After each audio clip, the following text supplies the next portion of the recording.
Ada satu ukuran rohani yang harus dilewati oleh setiap pengikut Kristus. Karena di bawah ukuran itu, seorang Kristen dipandang tidak layak oleh Tuhan. Kristen Mesbah punya kesempatan. Engkau menjadi panas, engkau naik ke dimensi yang tinggi, menjadi imamat yang rajani, atau engkau akan melorot menjadi dingin dibuang kepada pelataran sebelah luar. Itu adalah pilihan saudara.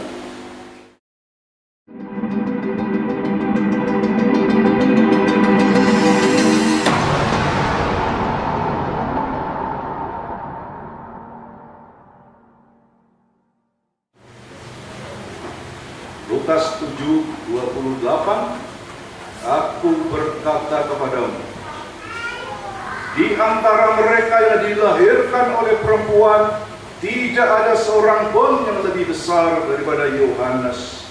Namun, yang terkecil dalam kerajaan Allah lebih besar daripadanya. Saudara, ini ayat adalah ayat yang luar biasa ya.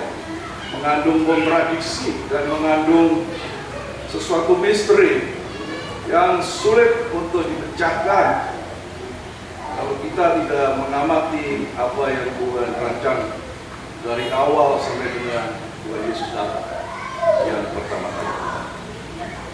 Sebab itu saya memberi judul firman Tuhan adalah dimensi rohani minimum dan keharusan untuk melampaui. Ada satu ukuran rohani yang harus dilewati oleh setiap pengikut Kristus. Karena di bawah ukuran itu, seorang Kristen dipandang tidak layak oleh Tuhan. Artinya akan dibuang dari hadapan Dia. Nah, pada kali pertama Tuhan menciptakan manusia, Adam dan Hawa, mereka diciptakan sesuai dengan gambar dan peta Allah. Jadi mereka itu adalah gambaran dari Tuhan sendiri. Citra Allah itu memancar dari diri Adam dan Hawa. Intinya adalah bahwa Adam dan Hawa memiliki ukuran rohani, dimensi yang mirip dengan Tuhan. Dimensi Allahi pernah ada dalam diri manusia. Tapi semua itu sirna waktu Adam dan Hawa jatuh dalam dosa. Tidak hanya mereka diusir dari Taman Eden, kehilangan kontrol, kendali, pemerintahan atas Taman Eden, kehilangan kemuliaan Allah, putus hubungan dengan Tuhan, juga kehilangan dimensi Allahi, seluruh citra dan sifat Allah yang ada di dalam diri. Itu adalah kehilangan yang paling besar. Waktu Yesus datang yang pertama, tujuan utamanya yang namanya menebus manusia untuk bisa dikembalikan kepada Tuhan, selamatkan, adalah mengembalikan citra dan gambar Allah itu. Roh yang diberikan Tuhan melalui nafas hidup kepada Adam, itu ukurannya luar biasa. Itu yang saya sebut dimensi Allahi. Itu yang hilang dari manusia sejak manusia jatuh dalam dosa. Kristus datang untuk mengembalikan hal itu. Lalu Tuhan menyuruh nabi-nabinya, singkat cerita datanglah Yohanes Pembaptis. Ya, ini nabi generasi terakhir. Betul-betul menjelang Yesus datang, dia datang duluan. Ya. Dia adalah nabi yang hebat untuk ukuran nabi-nabi yang pernah ada. Khotbah-khotbahnya menghasilkan banyak pertobatan. Kesaksiannya itu hebat tentang Yesus Kristus.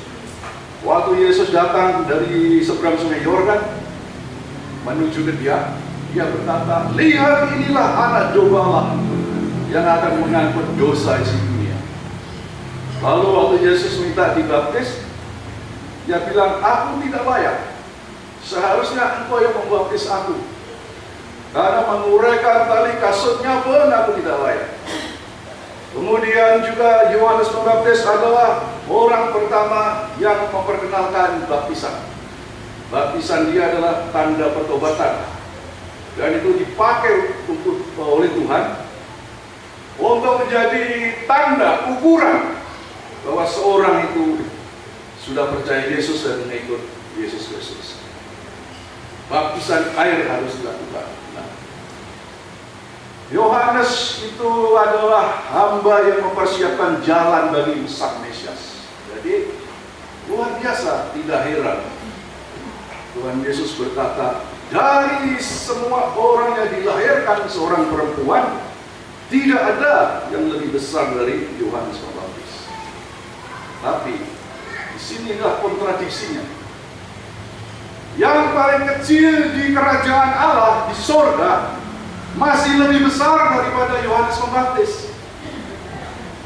Jadi di sini kita harusnya sore ini kalau menyimak kebenaran firman, ada halilintar yang menggeletek di siang hari bolong. Kalau begitu, betapa susahnya untuk bisa berada di surga.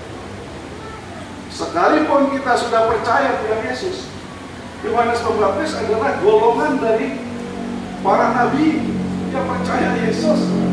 Dia yang mengatakan, inilah anak domba Allah. Bahkan sebelum banyak generasi seperti kita ini tahu ya, dia sudah memberi kesaksian yang luar biasa. Namun pada waktu dia di penjara, dia mengalami kemerosotan iman. Dimensi rohaninya itu melorot. Jadi yang penting sekarang adalah kalau kita itu mau berada bersama Tuhan, dimensi rohani kita itu harus kembali seperti Adam dan Hawa. Karena di surga seperti di Taman Eden, Tuhan bisa memanggil kita bercakap-cakap, ya, bercengkerama, seperti Dia juga berjalan-jalan dan ngobrol dengan Adam dan Hawa.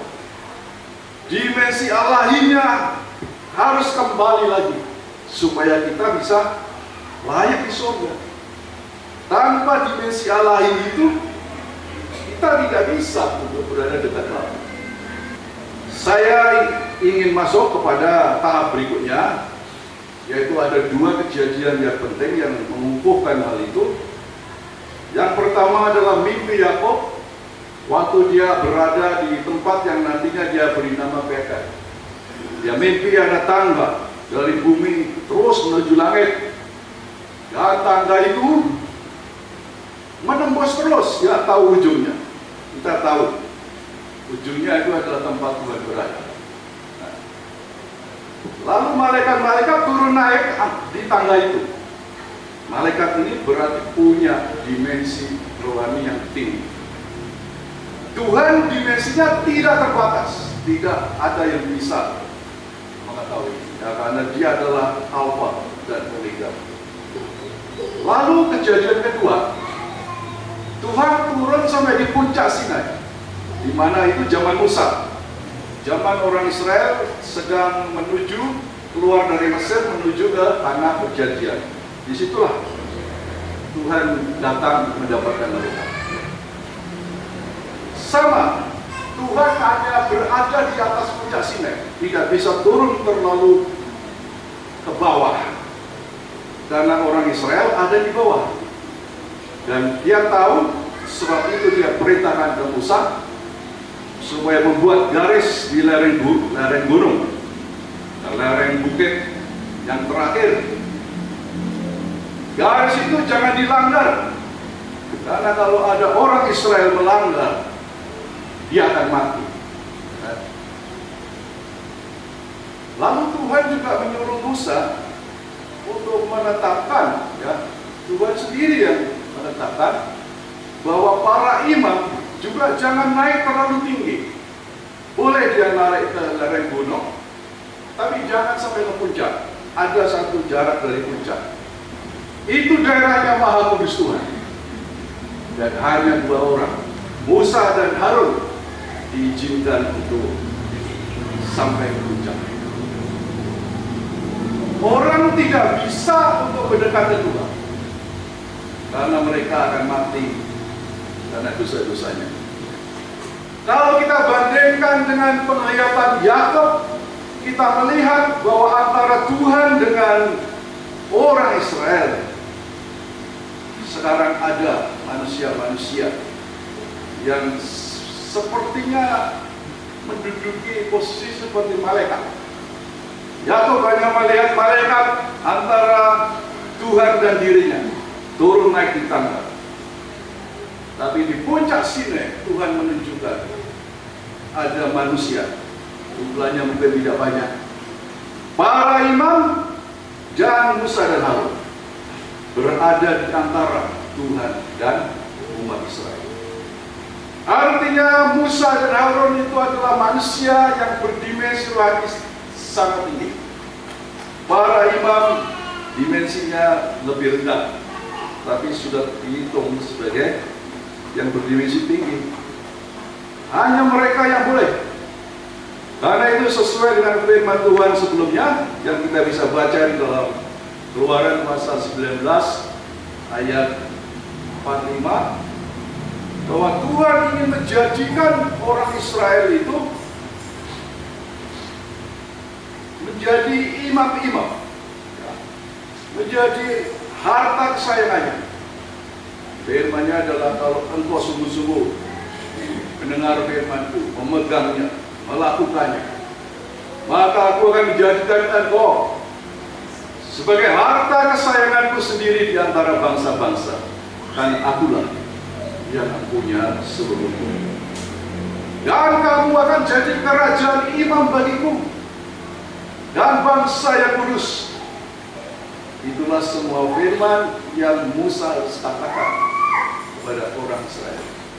Mau Tuhan adalah seluruh orang Israel dijadikan harta kesayangannya. Tapi untuk itu mereka harus menjadi imam-imam yang melakukan pekerjaan melayani Tuhan, berdoa, ya, mengurus segala kepentingan di dalam bait Allah. Para imam itu di dalam perjanjian baru telah diperluas oleh Tuhan Yesus sebagai murid-murid Dia, saksi-saksi Yesus Kristus. Utusan-utusan yang Tuhan mengutus kepada bangsa-bangsa untuk menyaksikan tentang Yesus sebagai Mesias. Nah, saudara yang saya kasih, jadi Tuhan ingin supaya orang itu berada bersama Dia. Tetapi orang tidak sanggup karena lebih suka tinggal dalam dosa mereka, dalam hidup yang bertentangan dengan kehendak Tuhan. Karena Tuhan mau orang itu kudus supaya dia bisa dekat kepadanya tanpa harus mati.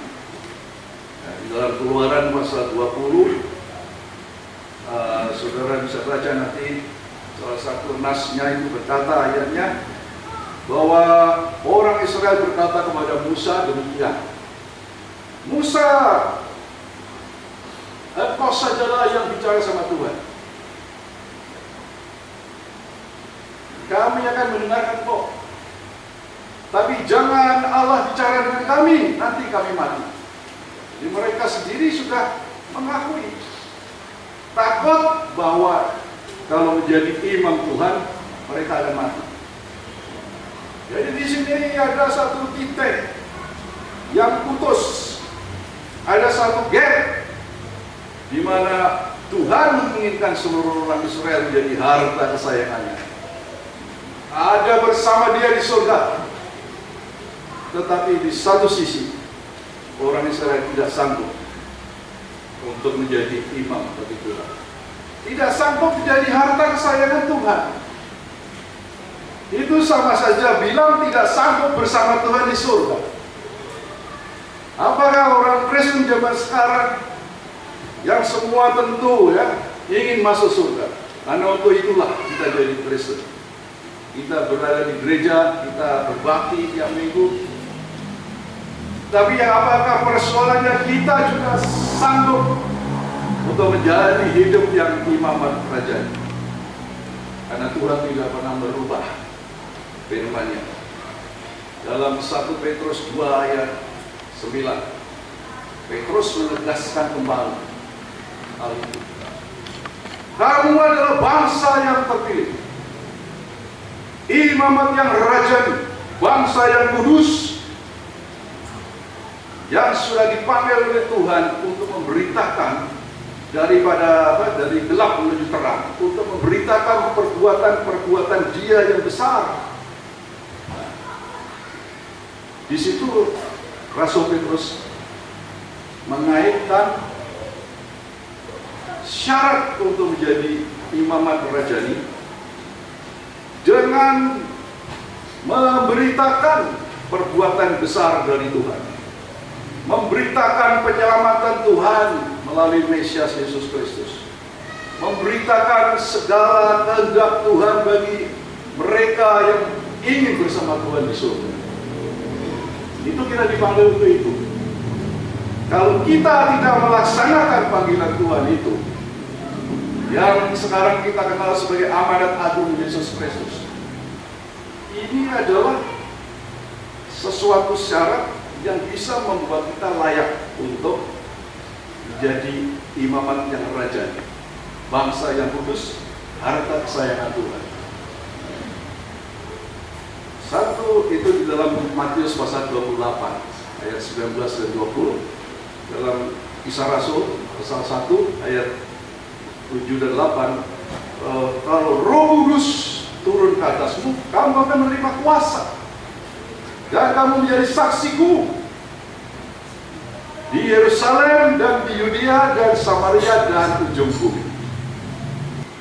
Hanya dengan begitu kita dipandang layak untuk berada bersama Dia. Nah, salah satu syarat utamanya adalah melaksanakan amanat agung menjadi saksi Yesus.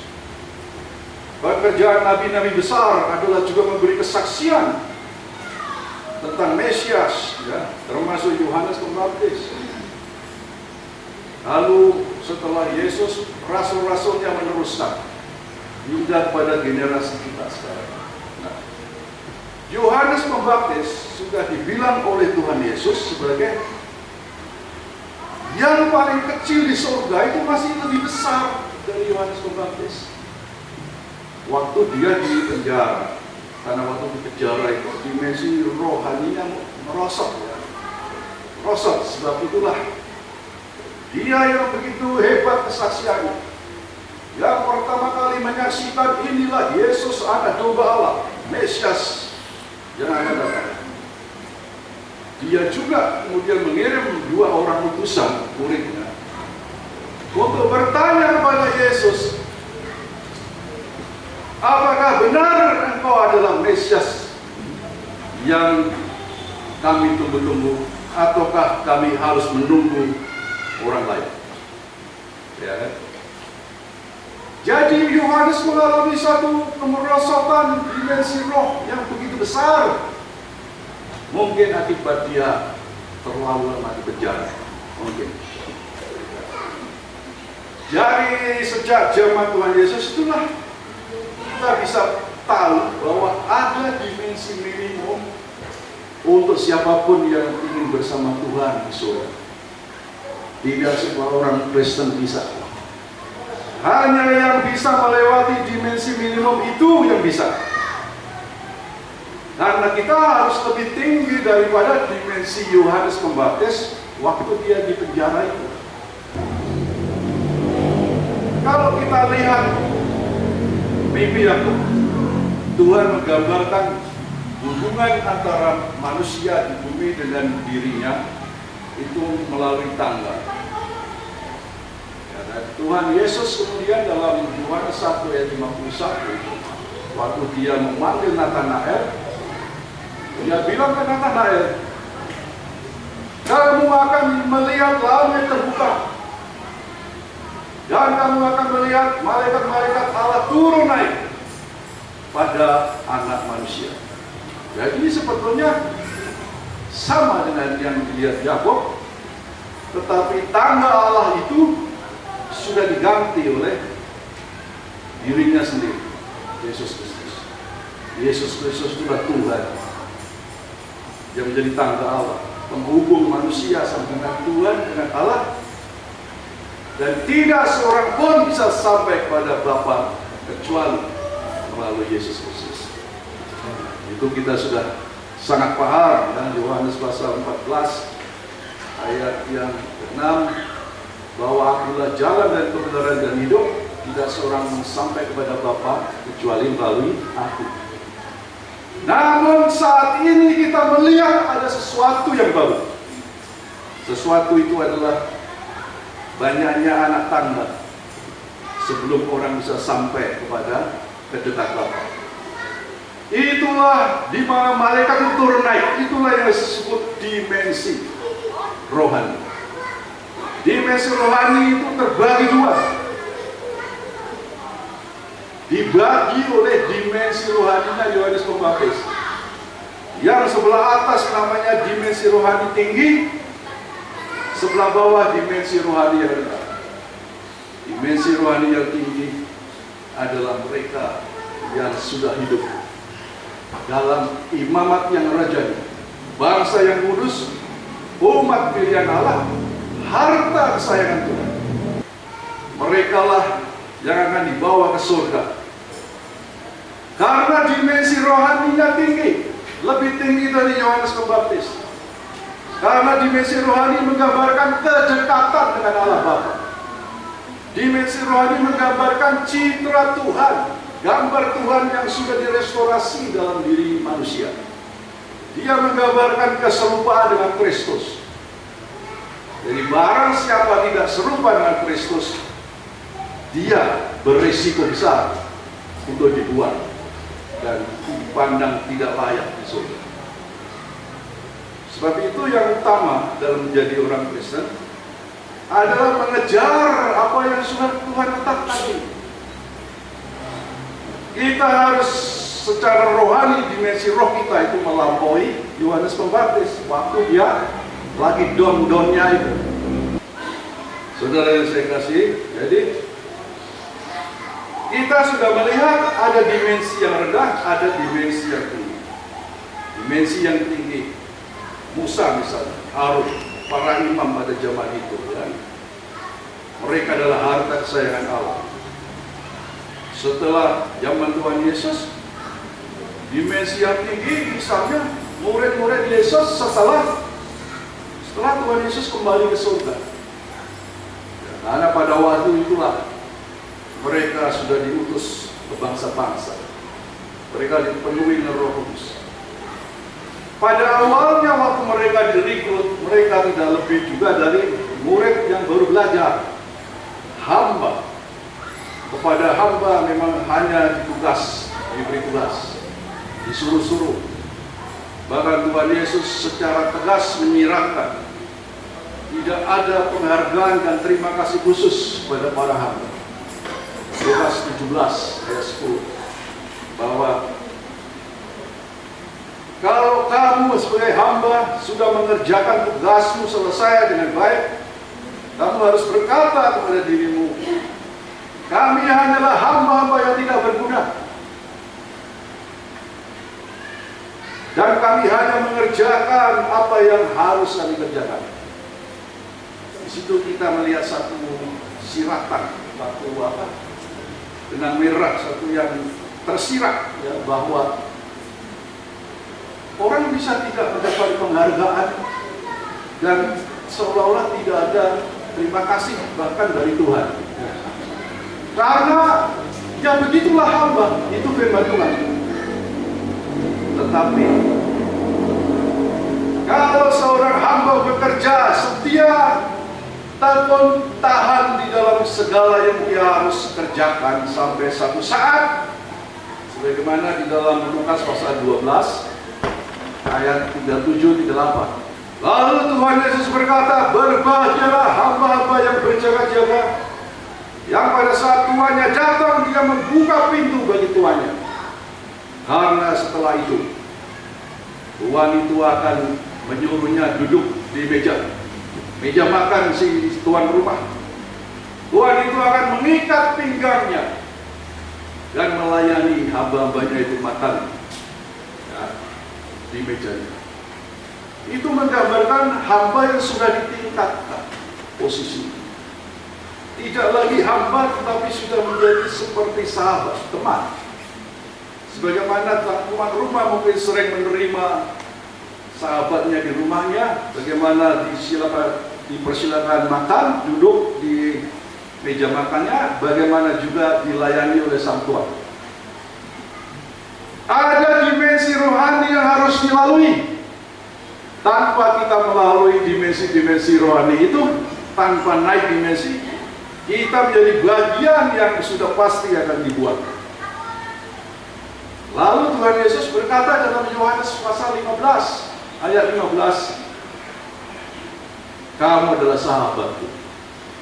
Aku tidak menyebut kamu lagi hamba, tapi sahabat. Karena hamba tidak tahu apa yang diperbuat oleh Tuhan. Tapi aku sudah memberitahu kamu segala hal yang aku pernah dengar dari Bapa. Artinya ada tingkatan yang lebih tinggi, yaitu sahabat Tuhan. Asalnya dari hamba. Di mana waktu itulah Tuhan mulai berfirman, memberi wahyu, penglihatan, mimpi. Ada komunikasi. Tuhan memberitahukan apa yang dia mau dilakukan oleh orang itu. Itu sebenarnya sudah sahabat. Setelah menjadi sahabat pun, ternyata ada level yang lebih tinggi lagi. Dan itu diberitahukan Yesus Kristus setelah dia mati dan bangkit kembali. Hari Minggu ada perempuan-perempuan yang datang ke kuburnya untuk memberi rempah-rempah, mur dan segala macam yang diperlukan. Tapi mayat Tuhan sudah tidak ada. Mereka pikir Tuhan mungkin dicuri orang. Ya, lalu sekian perempuan balik, tapi Maria Magdalena masih di situ. Itu di dalam Yohanes pasal terakhir, pasal 23 itu ada penjelasan yang cukup rinci. Dan Maria Magdalena satu saat mendengar ada suara orang bertanya, ibu mengapa kau menangis dan sebagainya. Dia pikir ini tukang taman, tukang kubur. Jadi dia tanya, Tuhan, apakah engkau yang mengambil mayat Tuhanku? Berilah aku tahu supaya aku bisa mengambilnya. Lalu orang itu berkata, Maria. Dan Maria kemudian kaget, karena itu suara Yesus. Lalu dia ingin menjamah Tuhan, tapi Tuhan bilang, jangan, karena aku belum pergi kepada Bapa. Artinya, dia masih dalam dimensi yang lebih tinggi daripada dimensi sebelum dia disalibkan. Karena dia bisa menghilang, dia bisa masuk dalam tempat yang tertutup rapat, terkunci. Ya, tapi dia juga menunjukkan dia masih punya dimensi yang lama, bisa makan ikan dan sebagainya.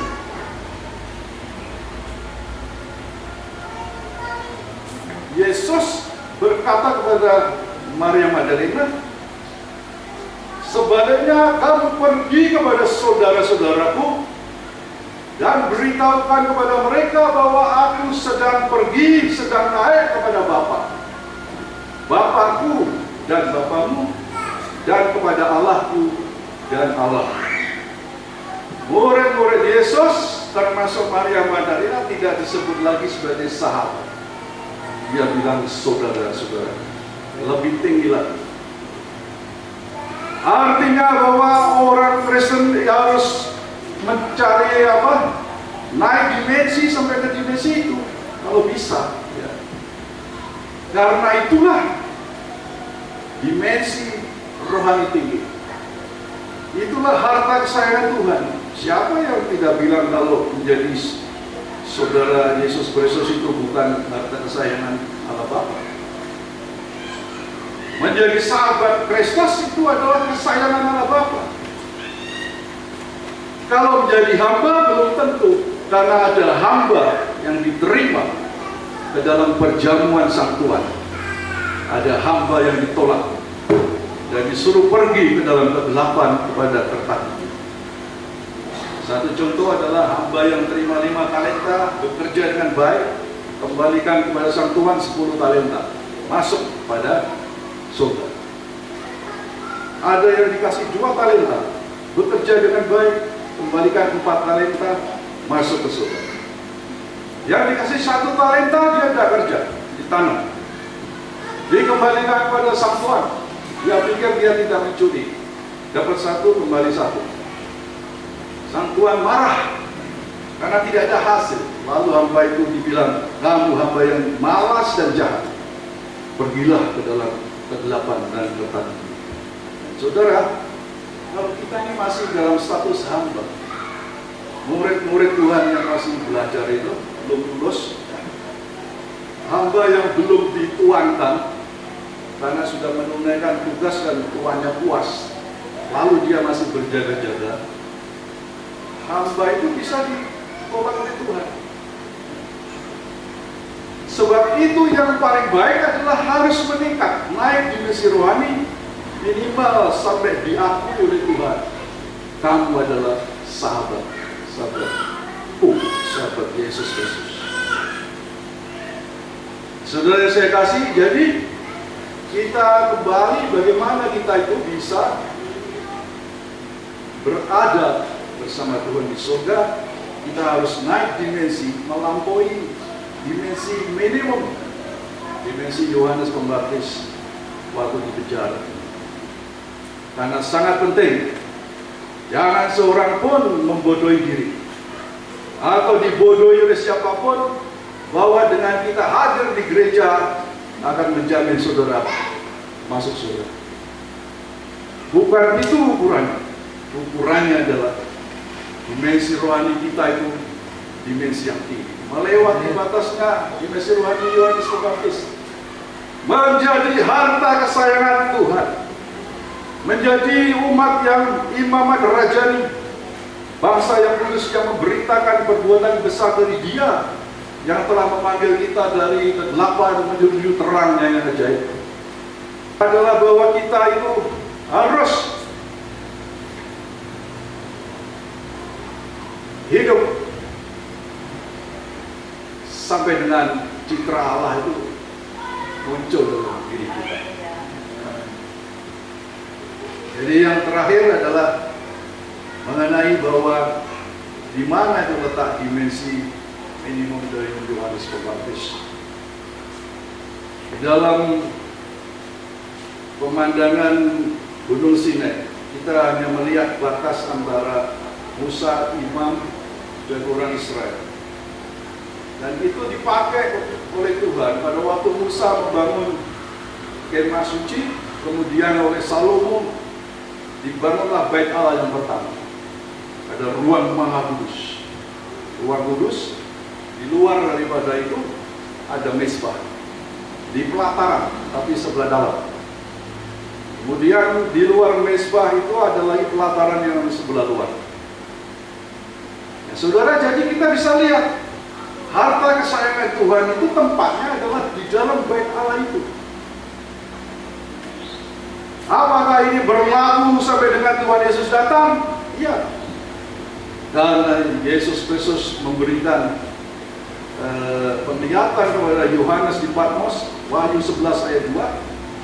Bagaimana dia disuruh untuk mengukur, diberi tongkat seperti alat ukur, dan mengukur bait Allah. Ukurlah. Jadi ruang maha kudus, ruang kudus, dan mezbah, dan mereka yang beribadah di dalam. Tapi halaman luar dan mereka yang ada di sana kecualikan, jangan diukur, karena sudah diserahkan ke bangsa-bangsa untuk diinjak-injak. Artinya Tuhan sudah tidak mau pusing. Nah, itu bukan hitungan lagi, buang. Jadi kita kalau masih di situ kelasnya, kita sudah pasti ditolak, tidak akan masuk surga. Bahkan ketika masih di dunia pun sudah kehilangan perhatian dan proteksi Tuhan. Sudah, itu sudah miliknya bangsa-bangsa. Saya nggak mau ikut campur lagi. Alangkah sial ya, dan bodohnya orang-orang Kristen yang demikian, yang beribadah di pelataran luar itu sebagai yang Kristen KTP. Cuman masuk keluar gereja, tidak banyak perkembangan rohani, dan mengerti firman, amanat agung, ya lewat saja. Lalu golongan yang lebih dekat kepada bait Allah adalah yang di sekitar mezbah. Sudah perhatian kepada pekerjaan Tuhan, pada hamba Tuhan, memberi persembahan, bakar mezbah, lalu berdoa minta ampun sama Tuhan. Nah, seperti orang mempersembahkan korban menghapus dosa. Di situ letaknya ruangan mezbah. Nah, tapi kalau belum diklasifikasi oleh Tuhan sebagai bagian dari imamat yang kerajaan, itu masih berisiko. Justru yang di situ harus masuk lebih dalam, di dalam ruang kudus menjadi imamat yang kerajaan. Yaitu adalah hamba Tuhan. Walaupun kamu bukan full timer ya, harus masing-masing masih bekerja dalam profesinya.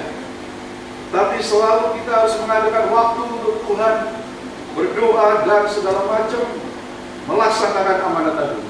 Disitulah Tuhan akan memberikan kita kenaikan dimensi sampai kita di padang layak menjadi harta kesayangan. Saya menutup firman Tuhan dengan mengutip apa yang Tuhan Yesus sampaikan.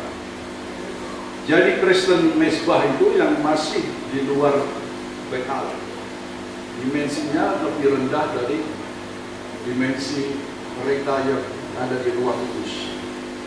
Dimensinya adalah dimensi rendah, di bawah dimensi minimum daripada Yohanes Pembaptis waktu dia ada di penjara.